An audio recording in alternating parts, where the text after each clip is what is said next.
ಪ್ರಿಯ ವೀಕ್ಷಕರ ಗಮನಕ್ಕೆ ದಯವಿಟ್ಟು ನೋಡಿ. ಪ್ರಿಯ ವೀಕ್ಷಕರ ಗಮನಕ್ಕೆ ದಯವಿಟ್ಟು ನೋಡಿ. ಪ್ರಿಯ ವೀಕ್ಷಕರೇ ನೋಡಿ. ಪ್ರಿಯ ವೀಕ್ಷಕರೇ, ಇವತ್ತಿನ ಒಂದು ಸಬ್ಜೆಕ್ಟ್ ಬಹಳ ತುಂಬ ಚೆನ್ನಾಗಿದೆ. ಭಯೋತ್ಪಾದನೆಗೆ ಅಂದರೆ ನಮ್ಮ ಆಂತರಿಕ ಭಯೋತ್ಪಾದನೆಗೆ ಹೇಗೆ ಬಯೋ ವೆಪನ್ಸ್ ಬಳಸ್ತಾರೆ ಅನ್ನೋದು ವಿಷಯ ತುಂಬ ಚೆನ್ನಾಗಿದೆ. ದಯವಿಟ್ಟು ಎಲ್ಲ ವೀಕ್ಷಕರುಗಳು ಸ್ಕಿಪ್ ಮಾಡದೆ ನೋಡಿ, ಹಾಗೂ ಸಬ್ಸ್ಕ್ರೈಬ್ ಮಾಡಿ, ಶೇರ್ ಮಾಡಿ, ಬೇರೆಯವ್ರಿಗೆ ಲಿಂಕ್ ಕಳಿಸಿ. ಅಷ್ಟೇ ಅಲ್ಲದೆ ಆ ಲಿಂಕ್ ಕಳಿಸೋದನ್ನ ಅವ್ರಿಗೂ ಕೂಡ ಸಬ್ಸ್ಕ್ರೈಬ್ ಮಾಡೋಕ್ಕೆ ಹೇಳಬೇಕು ಅಂತ ಈ ಮೂಲಕ ವಿನಂತಿಸ್ಕೊಳ್ತೇನೆ. ಹೀಗೆ ಹೇಳಿ ನಾನು ವಿಡಿಯೋನ ಮುಂದುವರಿಸ್ತಾ ಇದ್ದೇನೆ ವೀಕ್ಷಕರೇ. ಈ ಭಯೋತ್ಪಾದಕರು ಬಾಂಬ್ ಹಾಕೋದೇ ಅಷ್ಟೇ ಅಲ್ಲ, ಜೊತೆಗೆ ಈಗ ಹೆಚ್ಚಾಗಿ ಏನು ಮಾಡ್ತಾ ಇದ್ದಾರೆ ಅಂದರೆ, ನಮ್ಮ ಧರ್ಮದ ಜನಗಳು ಹೇಗೆ ಅವ್ರನ್ನ ನಾಶ ಮಾಡಬೇಕು, ಆ ಪದ್ಧತಿನ ಹೇಗೆ ನಾಶ ಮಾಡಬೇಕು ಅನ್ನೋದು ಒಂದು ಅವ್ರಿಗೆ ನೆಗೆಟಿವ್ ಮೈಂಡಲ್ಲಿ ಜಾಸ್ತಿ ಇರುತ್ತೆ. ಅವರಲ್ಲಿ ಪಾಸಿಟಿವ್ ಮೈಂಡ್ ಇರೋದಿಲ್ಲ. ಹೀಗಾಗಿ ಅವ್ರೇನು ಮಾಡ್ತಾರೆ, ಒಂದು ಬಯೋ ವೆಪನ್ಸ್ಗಳು, ಯಾಕೆಂದರೆ ಎಲ್ಲ ಕಡೆನೂ ಬಾಂಬ್ ಹಾಕೋಕ್ಕಂತ ಆಗಲ್ಲ, ಬಯೋ ವೆಪನ್ಸ್ಗಳು ತಯಾರು ಮಾಡ್ತಾರೆ. ಬಯೋ ವೆಪನ್ಸ್ಗಳು ಹೇಗಪ್ಪ ತಯಾರು ಮಾಡ್ತಾರೆ ಅಂದರೆ, ಇತ್ತೀಚೆಗೆ ಯಾವುದೋ ಒಂದು ಜಾತಿ ಗಿಡಗಳೇನಿರ್ತವೆ ಇಲ್ಲಿ, ಈ ಜಾತಿ ಗಿಡಗಳೇನಾಗುತ್ತೆ, ರೈಸಿನ್ ಅಂತ ಒಂದು ಪದಾರ್ಥ ತಯಾರು ಮಾಡ್ತಾರೆ. ಒಂದು ಗಿಡದಿಂದ, ಬೀಜದಿಂದ ರೈಸಿನ್ ಅಂತ ಪದಾರ್ಥ ತಯಾರು ಮಾಡಿ ಅದನ್ನು ವಿಷವನ್ನು ತಯಾರು ಮಾಡ್ತಾರೆ. ಯಾಕಪ್ಪ ಅಂದರೆ 2 ರೀತಿ 3 ರೀತಿಲಿ ಒಂದು ಮಾಡ್ತಾರೆ. ಒಂದು ಪ್ರಯೋಗಾಲಯದಲ್ಲಿ ಮಾಡೋದು ಬೇರೆ, ಒಂದು ಹೊರಗಡೆ ಮಾಡೋದು ಬೇರೆ. ಈಗ ಅದನ್ನ ನಾವು ತಯಾರಿಸಬೇಕಾದ್ರೆ ಏನೆಲ್ಲ ನಿಯಮಗಳು ಅನುಸರಿಸಬೇಕು ಅಂದರೆ, PPT ಕಿಟ್ ಹಾಕೊಳ್ಬೇಕು, ಮತ್ತೆ ಅದನ್ನ ಬೀಜಗಳನ್ನ ಸಂಸ್ಕರಣೆ ಮಾಡ್ತಾರಲ್ಲ, ರೈಸಿನ್ ನಮ್ಮ ಪದಾರ್ಥ ಬರ್ತದೆ. ಇದು ಹೆಂಗಪ್ಪ ರೈಸಿನ್ ಬರ್ತದೆ ಅಂದರೆ, ಈ ಕಾಳುಗಳು ಬೀಜಗಳಿರ್ತಾವಲ್ಲ ಅದೆಲ್ಲ ತೆಗೆದು ಬಿಡ್ತಾರೆ. ತೆಗೆದುಬಿಟ್ಟು ಬೀಜನ ಸಂಸ್ಕರಣೆ ಮಾಡಿ, ಸಂಸ್ಕರಣೆ ನಂತರ ವೇಸ್ಟ್ ಆದ ತ್ಯಾಜ್ಯ ಅಂದರೆ ಹಿಂಡಿ ಅಂತ ಹೇಳ್ತಾರೆ, ಆ ವೇಸ್ಟ್ ಆದ ತ್ಯಾಜ್ಯಗಳಲ್ಲಿ ಎಣ್ಣೆಯಲ್ಲಿ ಆ ರೈಸಿನ್ ಪದಾರ್ಥ ಕರಗಲ್ಲ ಆ ಎಣ್ಣೆಯಲ್ಲಿ. ಆದ್ರಿಂದ ಹೋಗಿ ಅದು ರೈಸಿನ್ ಪದಾರ್ಥಗಳನ್ನ ತಗೊಂಡು ಅದನ್ನು ಮತ್ತೆ ಸಂಸ್ಕರಿಸ್ತಾರೆ. ಅದು ಮತ್ತೆ ಸಂಸ್ಕರಿಸಿ ಕೆಮಿಕಲ್ಗಳಲ್ಲಿ ಹಾಕಿ, ಅಮೋನಿಯಂ ಸಲ್ಫೇಟ್ ಅಂತ ಕೆಮಿಕಲ್ ಹಾಕಿ, ಕ್ರೊಮ್ಯಾಟೋಗ್ರಫಿ ಅಂತ ಹೇಳ್ತಾರೆ, ಕ್ರೊಮ್ಯಾಟೋಗ್ರಫಿ ಮೂಲಕ ಅಥವಾ ಈ ಇನ್ನೊಂದು ವಿಧಾನಗಳನ್ನು ಬಳಸ್ತಾರೆ. ಯಾವುದೋ ಅದನ್ನು ಚೆನ್ನಾಗಿ ಇದು ಮಾಡ್ತಾರೆ, ಬಾಯ್ಲ್ ಮಾಡ್ತಾರೆ. ಬಾಯ್ಲ್ ಮಾಡಿದಾಗ ಏನಾಗುತ್ತೆ, ಎಣ್ಣೆ ಬಿಟ್ಕೊಳ್ತದೆ. ಅನಂತರ ಅದು ಹಿಂಡಿ ಬರುತ್ತೆ. ಈ ಥರ ಒಂದು ಮಾಡ್ತಾರೆ. ಅದಷ್ಟೇ ಅಲ್ಲ, ಒಂದು ಇದರೊಳಗೆ ಪ್ರಯೋಗಾಲಯದಲ್ಲೂ ಕೂಡ ಮಾಡ್ತಾರೆ. ಹಾಕುವಾಗ ಏನು ಮಾಡ್ತಾರೆ, ಆ ಹಿಂಡಿಯನ್ನು ತೆಗಿತಾರಲ್ಲ, ಆ ಹಿಂಡಿಯನ್ನು ತೆಗೆಯುವಾಗ ಏನಾಗುತ್ತೆ,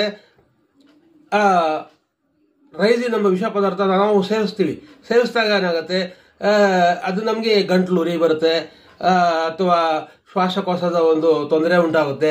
ಅದಷ್ಟೇ ಅಲ್ಲ, ಆಸ್ತಮ ಜಾಸ್ತಿ ಆಗುತ್ತೆ, ಕಿಡ್ನಿ ಫೇಲ್ ಆಗೋ ಚಾನ್ಸಸ್ ಇದೆ, ಮತ್ತು ಹಾರ್ಟ್ ಫೇಲ್ಯೂರ್ ಆಗೋ ಚಾನ್ಸಸ್ ಇರುತ್ತೆ, ಮತ್ತು ಯಕೃತ್ ಲಿವರ್ ಹಾಳಾಗುತ್ತೆ. ಈ ಥರ ಎಲ್ಲ ಮಲ್ಟಿ ಆರ್ಗನ್ಸ್ಗಳು ಫೇಲ್ಯೂರ್ ಆಗೋ ಚಾನ್ಸಸ್ ಇದೆ. ಯಾಕಪ್ಪ ಅಂದರೆ ಈ ರೆಸಿನ್ ಅಂಶ ಏನು ಮಾಡುತ್ತೆ, ನಮ್ಮ ದೇಹಕ್ಕೆ ಹೋದಾಗ ಅದು ಪ್ರೋಟೀನ್ಸ್ ಅಂತ ಎನ್ಸೈಮ್ಸ್ ಇರುತ್ತೆ ನಮ್ಮಲ್ಲಿ ರಕ್ತದಲ್ಲಿ. ಆ ಎನ್ಸೈಮ್ಸ್ ಏನು ಮಾಡ್ತದೋ, ಆ ಎನ್ಸೈಮ್ಸ್ ಪ್ರೋಟೀನ್ಸ್ನ ಸಾಯಿಸ್ಬಿಡ್ತದೆ. ಆಗ ಆ ಪ್ರೋಟೀನ್ಸ್ಗಳನ್ನ ಸಾಯಿಸಿದಾಗ ಏನಾಗುತ್ತೆ, ನಮ್ಮಲ್ಲಿ ಏನೋ ಕೆಲಸ ಮಾಡುವಂಥ ಕಾರ್ಯವಿಧಾನ ನಮ್ಮ ದೇಹದಲ್ಲಿ ಅದೆಲ್ಲ ಸ್ತಬ್ಧವಾಗ್ತದೆ. ಈಗ ಡೈರೆಕ್ಟಾಗಿ ಅದು ಹೊಟ್ಟೆಗೆ ಹೋಗುತ್ತೆ, ಹೊಟ್ಟೆಯಲ್ಲಿ ಉರಿ ಆಗುತ್ತೆ, ನೆಕ್ಸ್ಟ್ ಕಿಡ್ನಿಗೆ ಹೋಗುತ್ತೆ. ಹಾಗಾದ್ರಿಂದ ಕಿಡ್ನಿ ಫೇಲ್ಯೂರ್ ಆಗೋ ಚಾನ್ಸಸ್ ಇರ್ತದೆ. ಅದೇನಾದ್ರು ಹೋಗಿ ಹಾರ್ಟಿಗೆ ಸೇರಿಕೊಂಡ್ರೆ ಹೋಯ್ತು, ಉಸಿರಾಟಕ್ಕೆ ತೊಂದರೆ ಆಗುತ್ತೆ, ಉಸಿರಾಟಕ್ಕಂತೂ ಆಗಲ್ಲ. ಈ ರೀತಿ ಒಂದು ಪ್ರಯೋಗಾಲಯಗಳೇ ತಯಾರು ಮಾಡ್ತಾರೆ. ಇದನ್ನ ಹೇಗಪ್ಪ ಸಂಸ್ಕರಿಸ್ಕೊತಾರೆ ಅಂತಂದರೆ, ಅನೇಕ ಕ್ರಿಮಿಟೋಗ್ರಫಿ ಅಂತ ಹೇಳ್ತಾರೆ ಕೆಲವದಕ್ಕೆ. ಆ ಕ್ರಿಮಿಟೋಗ್ರಫಿ ಮೂಲಕ ಇದು ಮಾಡ್ತಾರೆ. ಅದನ್ನ ಒಂದು ಅತಿ ಹೆಚ್ಚಿನ ಉಷ್ಣತೆಯಲ್ಲಿ ಅದನ್ನ ಯಾವುದೋ ಹಿಂಡಿಯನ್ನ ತಗೊಳ್ತಾರೆ. ಆ ಅದನ್ನ ಲಿಕ್ವಿಡ್ ಫಾರ್ಮ್ ಮಾಡ್ಕೊಳ್ತಾರೆ. ಲಿಕ್ವಿಡ್ ಫಾರ್ಮ್ನ ಮಾಡಿಕೊಂಡು ಅದ್ರ ಮೇಲೆ ಒಂದು ಸ್ಪ್ರೇ ಮಾಡ್ತಾರೆ. ಆ ಸ್ಪ್ರೇ ಮಾಡಿದಾಗ ಅದೆಲ್ಲ ಏನಾಗ ಈ ಪೌಡರ್ ಫಾರ್ಮ್ ಮೇಲೆ ಆಗುತ್ತೆ. ಆ ಪೌಡ್ರೇ ಇವತ್ತು ದಿವಸ ಬಯೋ ವೆಪನ್ಸ್ ಅಂತ ಆಗುತ್ತೆ. ಈ ಬಯೋ ವೆಪನ್ಸ್ ಏನಪ್ಪ ಅಂತಂದ್ರೆ, ಇದು ಓಡರ್ಲೆಸ್ ಅಂದರೆ ವಾಸನೆ ಇಲ್ಲ, ಅಂದರೆ ಟೇಸ್ಟ್ಲೆಸ್ ಬರಲ್ಲ. ಹೀಗಾಗಿ ಏನು ಮಾಡ್ತಾರೆ, ಈ ಕೆರೆಗಳಲ್ಲಿ ಹಾಕೋದು, ದೊಡ್ಡ ದೊಡ್ಡ ಕೆರೆಗಳಲ್ಲಿ ಬಲ್ಕ್ ಆಗ್ತಾ ಇರ್ತಾರೆ. ಆಗ ದೇವಸ್ಥಾನಗಳ ಪ್ರಸಾದಗಳನ್ನು ಮಾಡ್ತಾರೆ ಹಾಕೋದು. ಈಗ ಈ ಥರ ಆಗಿ ಜನಗಳು ತಾನು ತಿಂದಾಗ, ನಮ್ಮ ಹಿಂದೂಗಳ ತಿಂದಾಗ ಅದು ಜನಗಳು ಸಾಯುವ ಚಾನ್ಸಸ್ ಜಾಸ್ತಿ ಇರುತ್ತೆ. ಹಾಗೆ ಈಗ ಅದಕ್ಕಾಗಿ ನೀವು ಏನಪ್ಪ ಮಾಡಬೇಕು ಅಂತಂದರೆ, ಅಕ್ಕಪಕ್ಕದಲ್ಲಿ ಯಾರಾದರೂ ಇಂಥ ಭಯೋತ್ಪಾದಕರು ನಿಮ್ಮಲ್ಲೇ ಅಕ್ಕಪಕ್ಕದಲ್ಲಿ ಯಾರೋ ಸ್ವಲ್ಪ ಅನುಮಾನ ಬಂದರೆ ಸಾಕು. ದಯವಿಟ್ಟು ಸಂಬಂಧಪಟ್ಟ ಪೊಲೀಸ್ನವರಿಗೆ ಹಾಗೆ ತಿಳಿಸ್ಬೇಕು. ಅಷ್ಟೇ ಅಲ್ಲ, ಅದರಲ್ಲಿ ನಿಮ್ಮ ಕೆಲಸ ಪಾತ್ರ ತುಂಬ ಜಾಸ್ತಿ ಇದೆ. ಯಾಕೆಂದರೆ ಭಯೋತ್ಪಾದನೆಯಲ್ಲಿ ನಮ್ಮ ಧರ್ಮದ ವಿರುದ್ಧವಾಗಿ ಅವರು ಭಯೋತ್ಪಾದನೆ ಮಾಡ್ತಾ ಇರೋದು. ಅದೇನೋ ಹೇಳ್ತಾರೆ, ಭಯೋತ್ಪಾದನೆಗೆ ಏನು ಇಲ್ವಂತ, ಭಯೋತ್ಪಾದನೆಗೆ ಏನು ಬೇಕೋ ಮಾಡ್ಕೋಬೋದಂತ, ಆ ಥರ ಹೇಳ್ತಾರೆ. ಈ ಥರ ಒಂದು ಸಮಾಜದಲ್ಲಿ ಕುಕೃತ್ಯ ಸೃಷ್ಟಿ ಆಗ್ತಾ ಇದೆ. ಈ ಕುಕೃತ್ಯಗಳು ಸೃಷ್ಟಿ ಆಗುವಾಗ ಬರೀ ಒಂದು ಯುದ್ಧವನ್ನು ಘೋಷಣೆ ಮಾಡಿದ್ರೆ ಅದು ನಮ್ಮನ್ನು ಹಾಳು ಮಾಡೋಕ್ಕಾಗಲ್ಲ. ಈ ಥರ ಒಂದು ಬಯೋ ವೆಪನ್ಸ್ ಮೂಲಕ ನಮ್ಮನ್ನು ಎದುರಿಸಿ ಅಥವಾ ನಮ್ಮನ್ನು ಸಾಯಿಸಿ ಮಾಡಬೇಕು ಅಂತ ಪ್ರಯತ್ನಗಳು ತುಂಬ ನಡೀತಾ ಇದೆ. ವಿಡಿಯೋ ಮುಂದುವರಿಸ್ತಾ ನಾನು ವೀಕ್ಷಕರೇ, ಈ ರೆಸಿನ್ ಎಂಬ ಪದಾರ್ಥಗಳನ್ನು ಉತ್ಪಾದನೆ ಮಾಡ್ತಾರಲ್ಲ, ಅದು ಏನಪ್ಪ ಅಂತ ಅಂದರೆ, ಅದು ಅಟ್ಲೀಸ್ಟ್ ಗಾಳಿಲಿ ಉಸಿರಾಡಿದಾಗ ನಿಮಗೆ ತೊಂದರೆ ಆಗುತ್ತೆ. ಅದನ್ನ ಸುಮ್ಮನೆ ಒಂದು ಸೂಜಿಗಳಿಗೆ ಟಚ್ ಮಾಡ್ತಾರೆ. ಟಚ್ ಮಾಡ್ಬಿಟ್ಟು ನಿಮ್ಗೇನಾದ್ರು ಚುಚ್ಚೋದಕ್ಕೂ ಕೂಡ ಅದರಿಂದ ಅನಾಹುತಗಳಾಗೋ ಸಾಯೋ ಚಾನ್ಸಸ್ ಜಾಸ್ತಿ ಇರುತ್ತೆ.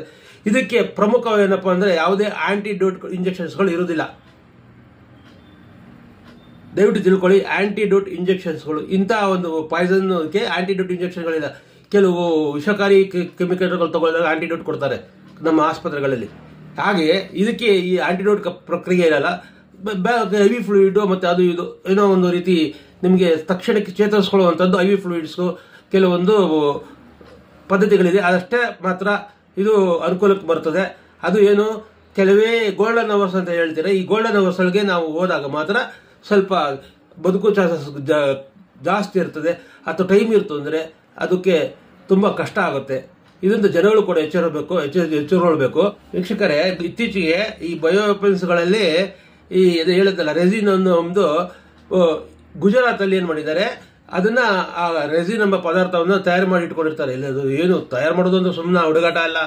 ಅದಕ್ಕೆ 50 kg 100 kg ಈ ತರ ದೊಡ್ಡ ದೊಡ್ಡ ಮ್ಯಾನುಫ್ಯಾಕ್ಚರ್ ಲೆವೆಲ್ ಅಲ್ಲಿ ಅದು ತಯಾರಿಸಿದಾಗ ಅದು ನಮಗೆ ಸಿಗೋದು ಎಷ್ಟೋ ಪ್ರಮಾಣಕ್ಕೆ ತಕ್ಕಂತೆ ಅಳತೆಗೆ ತಕ್ಕಂತೆ ಅದು ಸಿಗುತ್ತೆ ಹೊರತು ಜಾಸ್ತಿ ಏನು ಅಷ್ಟಾಗಿ ರೆಸಿನ್ಸ್ಗಳು ಸಿಗಲ್ಲ.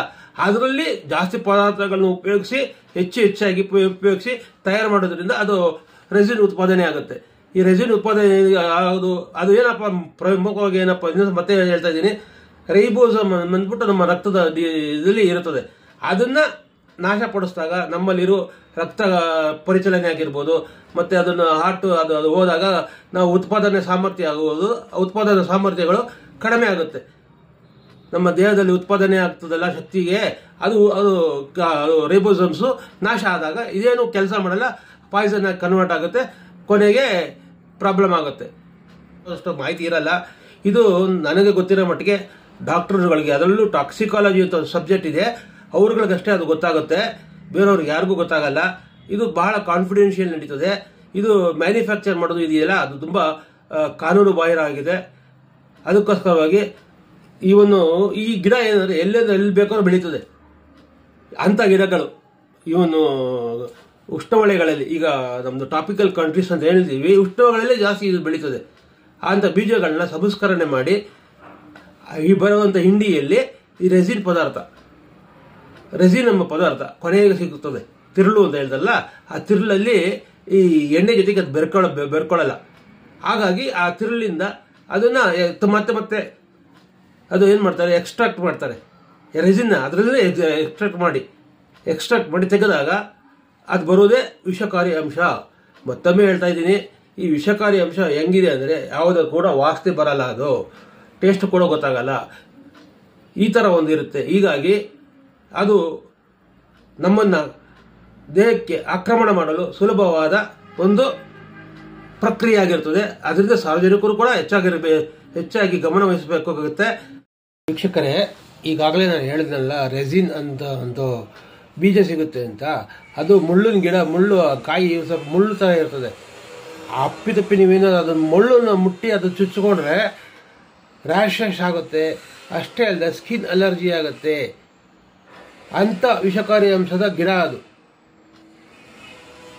ಸ್ಕಿನ್ ರ್ಯಾಷಸ್ ಆಗ್ಬೋದು, ಅಲರ್ಜೀಸ್ಗಳಾಗ್ಬೋದು, ಸ್ಕಿನ್ ಡಿಸೀಸ್ಗಳಾಗ್ಬೋದು. ತಕ್ಷಣವೇ ಅದಕ್ಕೆ ಟ್ರೀಟ್ಮೆಂಟ್ ತಗೊಳ್ಳೋದು ಉತ್ತಮ ಅಂತ.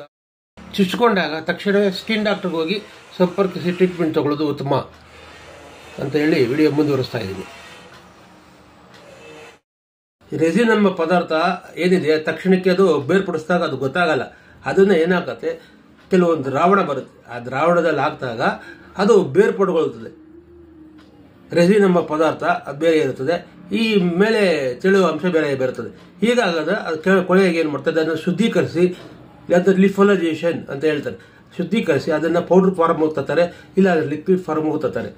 ಈ ಥರ ತಂದು ಜನಗಳಿಗೆ ಅನಾನುಕೂಲ, ಭಯೋತ್ಪಾದನೆಯನ್ನು ಮಾಡ್ತಾರೆ. ಈ ಬಗ್ಗೆ ಎಲ್ಲ ಸಾರ್ವಜನಿಕರು ಎಚ್ಚರದಿಂದ ಇರಬೇಕು ಅಂತ ಈ ಮೂಲಕ ಹೇಳಿ ನಾನು ವಿಡಿಯೋನ ಮುಗಿಸ್ತಾ ಇದ್ದೀನಿ ವೀಕ್ಷಕರೇ. ನಮಸ್ಕಾರ ನಮಸ್ಕಾರ ನಮಸ್ಕಾರ.